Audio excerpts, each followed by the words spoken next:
I love Mohammad कोई गाली तो नहीं है। अब जब हम कहते हैं जय श्री राम, हम जब कहते हैं जय हनुमान, तो इसमें कौन सी गाली की बात है भाई, कौन सी दिक्कत की बात है? कहो भाई, कोई कहे I love Jesus, I love. नई परंपरा डाल रहे हैं ये लोग, तो तुम क्या रोकोगे?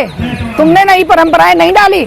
हम बचपन में राम राम जी सुनते थे अपने बाप दादों से, कोई निकलता था नमस्ते जी जय राम जी की, ये होता था। अब क्या होता है? जय श्री राम, जय श्री राम। भाई वो राम तो बहुत ही सौम्य साधारण व्यक्तित्व के एक इंसान थे जो सब में एक प्यार मोहब्बत जनरेट करते थे। तुम तो इतना भयंकर नारा लगाते हो कि दहशत होती है, हम लोगों को भी दहशत होती है कि ये जब नई नई चीजें पैदा करते हैं तो इन पर तो कोई नहीं भड़कता।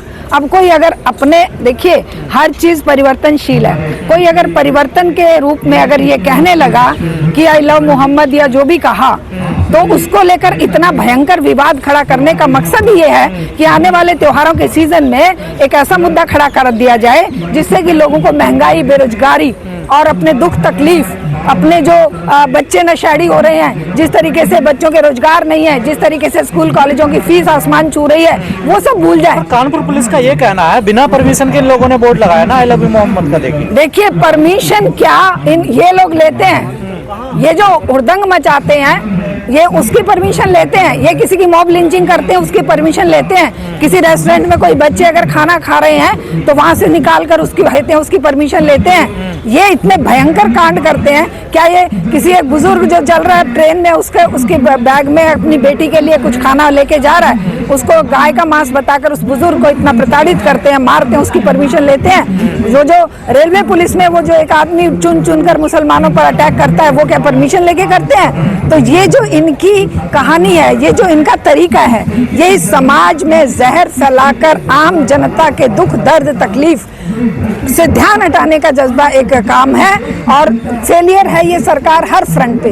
ये किसानों की समस्याओं का समाधान नहीं कर सकी, ये मजदूरों की समस्याओं का समाधान नहीं कर सकी। इन्होंने 40 कानून जो मजदूरों ने सदियों के संघर्ष से प्राप्त किए थे, जिस किसान को एमएसपी देकर और किसान को जो है कर्जे माफी और दूसरे तरह के प्रलोभन देकर सरकारें चाहती थी कि किसान और अधिक अन्न उपजाए, जिससे कि यहाँ के लोगों को खाना मिल सके, और हरित क्रांति उसका परिणाम रहा।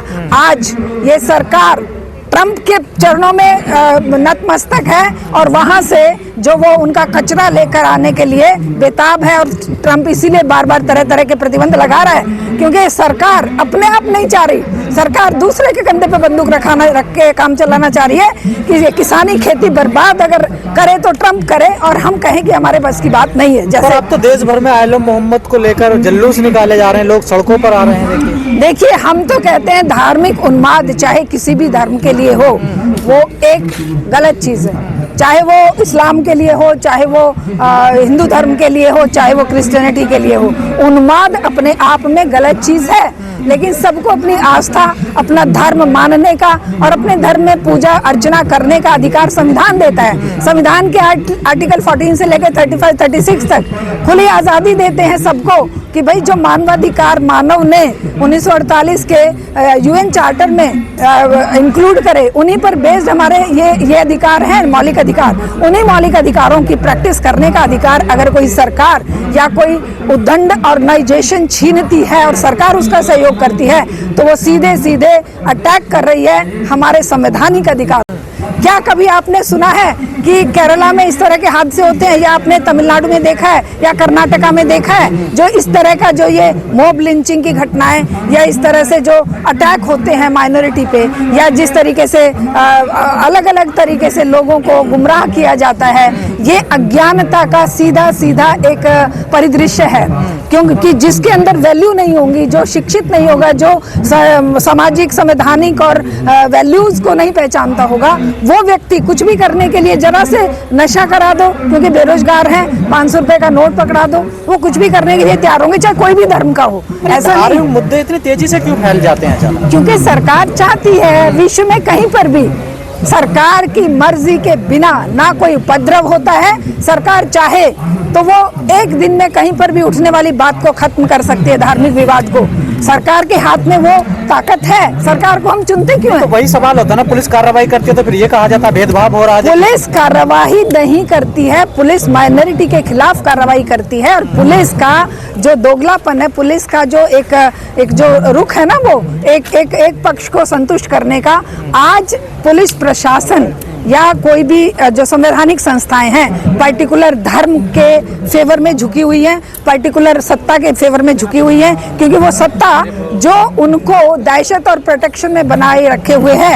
लेकिन ये जनता की आवाज, जन आंदोलनों का ये कर्तव्य बनता है, जनता का ये कर्तव्य बनता है कि इस तरह की जो सत्ता मनमानी कर रही है, जो जनता के हक अधिकार को छीनकर माइनॉरिटी के बीच में और मेजॉरिटी के बीच में इस तरह का भेद पैदा कर रही है, उसके विरोध में मेजॉरिटी पीपल आवाज उठाएं, जो शिक्षित हैं, समझदार हैं, जो खुद को ये कहते हैं कि भाई हम तो संवैधानिक वैल्यू देते हैं, संवैधानिक वैल्यू को महत्व देते हैं, वो आज जनता को सड़कों पर आना चाहिए। ये जो आवारा गुंडे बदमाश सड़कों पर घूम रहे हैं, उनकी जगह आप जैसे हम जैसे लोगों को समझाने के लिए सड़कों पर इन धार्मिक मुद्दों के बीच में जो जनजीवन के मुख्य मुद्दे हैं जिनसे जीवन चलता है, वो सब दब जाते हैं। वही तो चाहती है ये सत्ता।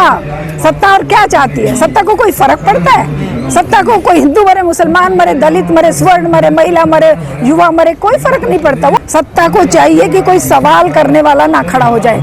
सत्ता ये चाहती है कि सबके मुंह पर धर्म का ताला लग जाए। कोई बोले तू देशद्रोही है, तू मुसलमान है, तू पाकिस्तान चला जा, मतलब उसको ही शर्मिंदा कर देंगे, जो जनता की आवाज उठा के जेल में डाल देंगे। सीजेआई साहब को कहा जा रहा है ये हिंदू विरोधी है, बताइए। वो तो कुछ भी कहेंगे, क्योंकि उनका काम है कोई भी ऐसा डिसीजन सीजेआई की तरफ से ना आए जो जनहितैषी हो या जो न्यायपूर्ण हो। वो अन्यायपूर्ण डिसीजन, चाहे वो बाबरी मस्जिद का मामला हो, चाहे वो 370 हटाने का मामला हो, चाहे वो किसान मजदूरों के हक मारने का मामला हो, चाहे वो 5 साल से पड़े हुए युवाओं का जेल में बेल ना मिलने का मामला हो, उनके लिए वो वाहवाही करेंगे कि वाह बहुत अच्छा किया, वो बेचारों का चार्जशीट भी फाइल नहीं हुई और उनको 5 साल जेल सजा अभी काटते हो गए। तो ये सत्ता के जो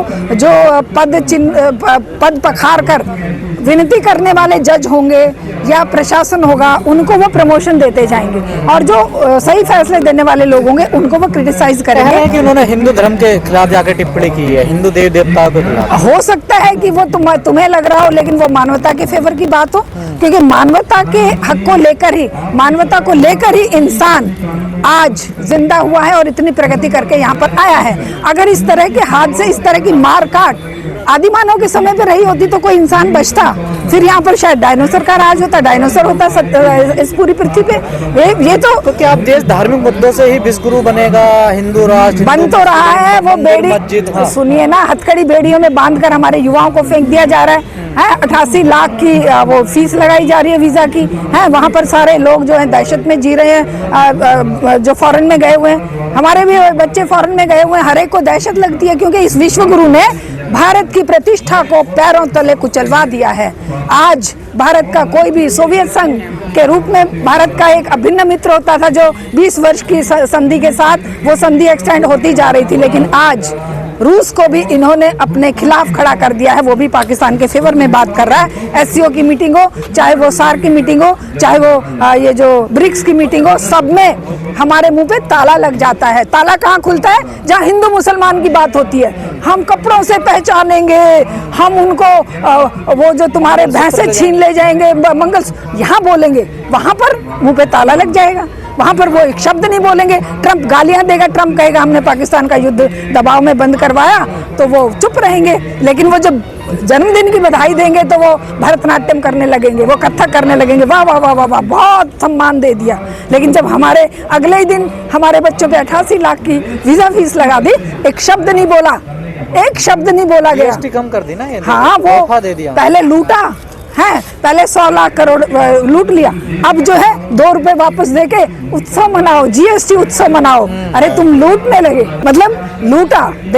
देश के लोगों की, आम जनता का जीवन जो है अस्त व्यस्त हो गया। कितने ये जो छोटे उद्योग बंद हो गए, कितने लोगों के रोजगार चले गए, कितने बच्चे जो हैं वो। तो इस उत्सव में आप शामिल नहीं होंगे? उन्हीं को मुबारक हो।